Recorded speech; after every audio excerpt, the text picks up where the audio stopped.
And I had to come to a place um, of understanding that I'm not the only one, and I'm responsible for helping those who need to leave.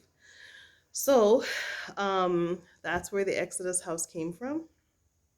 Comes from my philosophies, and excuse me, and I wanted to show gratitude to my ancestors who sacrificed so much so that I can be standing in the place that they were dragged and ripped from.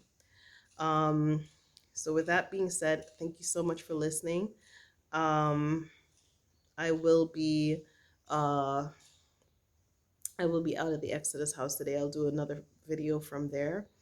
And if you can donate to the GoFundMe, I'll also put that link in the description box. It's um, it's getting up there. It's a daunting task. However, I think I'm built for it, and there's a lot that can be done with that property. I've been showing it to people who have come off of they've been here, they come, they see me on YouTube, they take a plane, and then they actually see me, and then they actually go over there, and they're like, oh, wow, this is great. So big up to all of my YouTubers who my fans and my subscribers who come and check out the project. Not because I don't film, don't show everything that I'm doing, but my house on Sunday was filled with YouTubers. They were in here eating rice and peas. So big up to Tiffany Banner, Witness My Divine, um, and Mosley. She calls herself Mosley. Yeah, and who else? Culture Links. Big up Culture Links. I just really wanted to give a shout out to all those energies that are around me, and I want you all to go and research Sam Sharp of Jamaica, Taki of Jamaica, Nani of the Maroons, Kwashi, um, Denmark Vesey. Go and look up these people. Um, Marcus Garvey, Prof I, Profi. Um, you know, Listen to the music of Bob Marley. Read the philosophies of Marcus Garvey, Malcolm X. Parents were Garveyites. So my journey is not just me. I am trotting with people who are cutting a path in front of me, who've cut a path, they've cleared the path long before I was even born. The path has been cleared for me, and I want to, to talk about that appreciation, and a lot of lives were laid down for those of us who are here in Africa right now working towards the development and the repatriation of our people. Um, a lot of people are working towards reparations. I too am also one of them.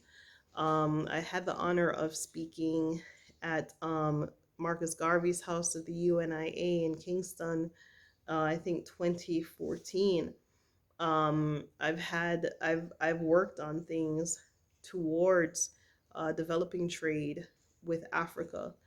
I've done a tremendous amount of things, but this Exodus house is the most tangible because it's real estate, and I'm putting all of my energy and my passion behind developing it so that people, when they come here, they have somewhere to go.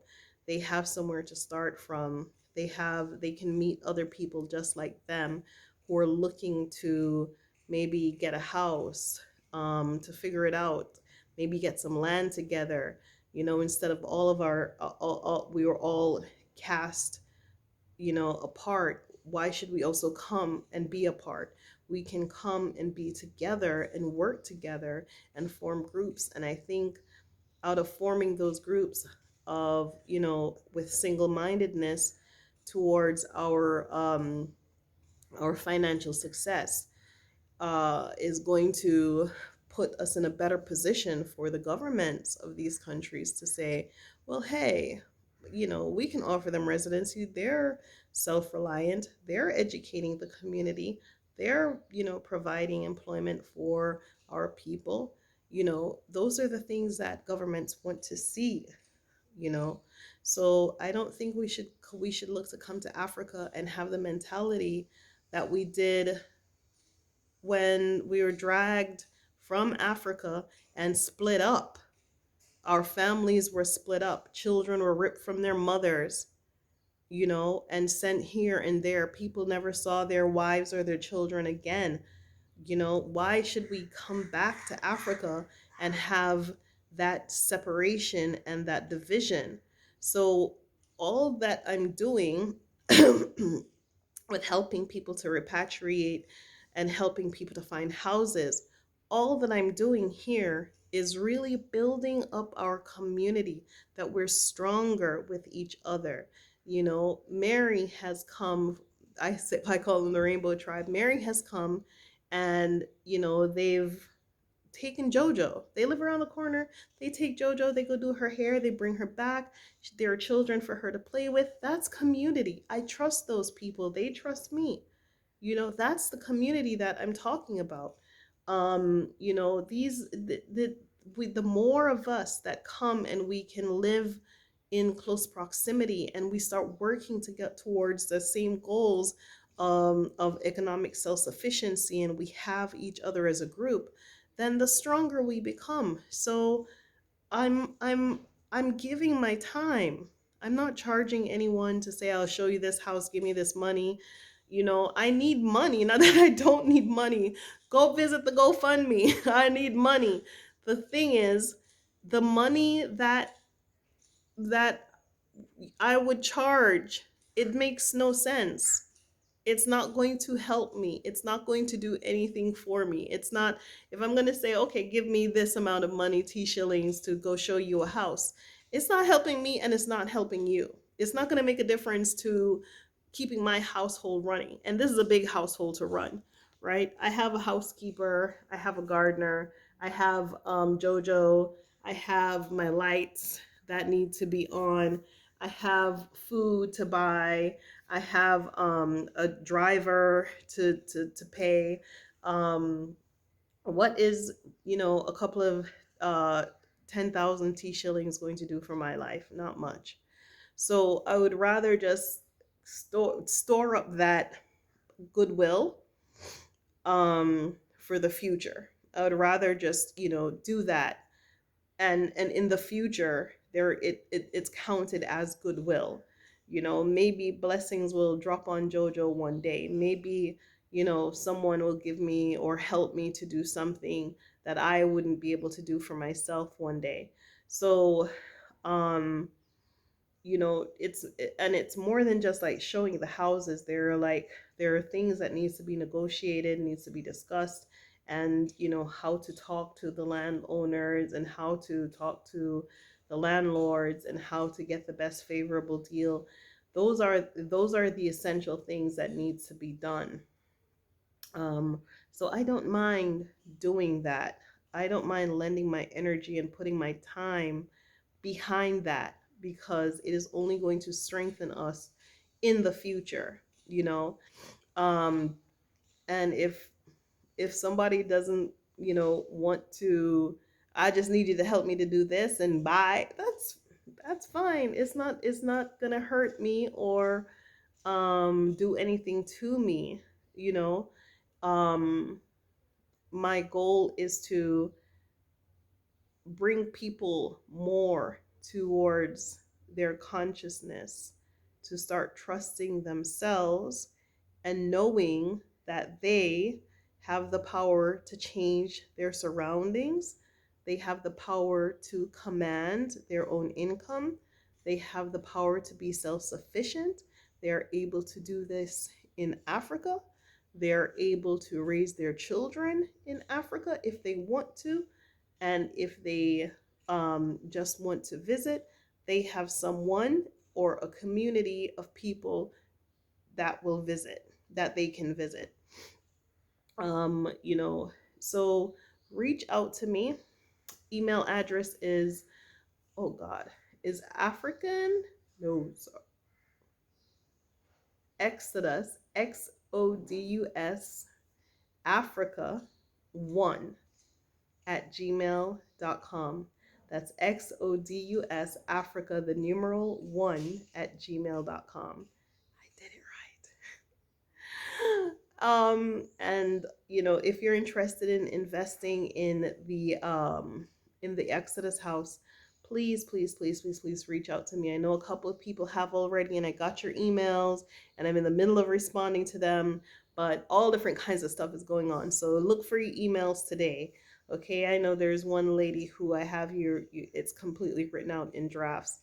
Um, I just haven't had hit send because I want to read through to make sure that I've included everything I wanted to say. And yeah, I do need a personal assistant because there's just so much going on now. But in any event, um, you know, I have some time, you know, about 5 to 10 minutes for myself before Jackson gets here.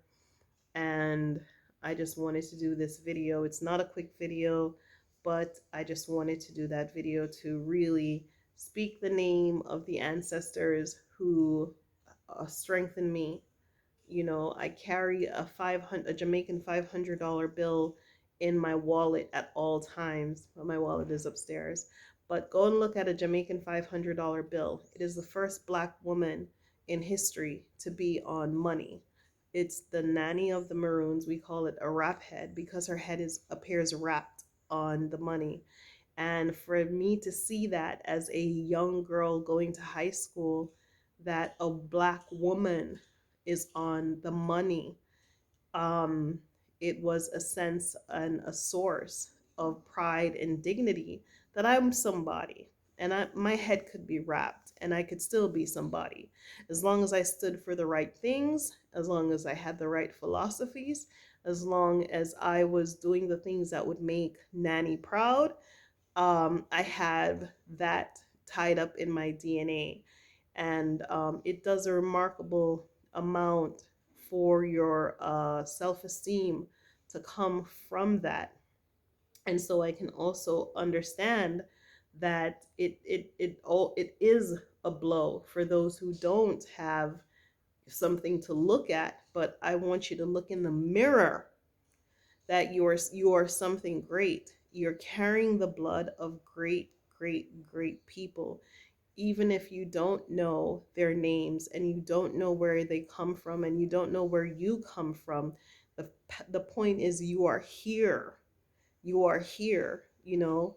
I never looked at slavery as something to be ashamed of. I looked at it as a badge of honor that my ancestor, someone in my bloodline, was strong enough to endure all of that. So you cannot mess with me. That's how I always look at it. That I come from great stuff. Okay? My melanin is powerful. That's powerful with an H. Powerful. Okay? We survived the Middle Passage. We survived the whips and the chains. We survived the rapes. We survived all of that. So there's nothing in this world that I cannot survive. Come, run up, and you'll see what you come up against. I always say that, but it's the truth. I'm sorry to all of y'all who tried to run up and you came up against my powers, but you shouldn't have run up. It's not an invitation, it's a warning. Do not run up. Don't run up on Renee, okay? You will be hurt badly. All right. Anyway, I've said enough. Talk too much. Love y'all. Bye bye. Thanks for watching.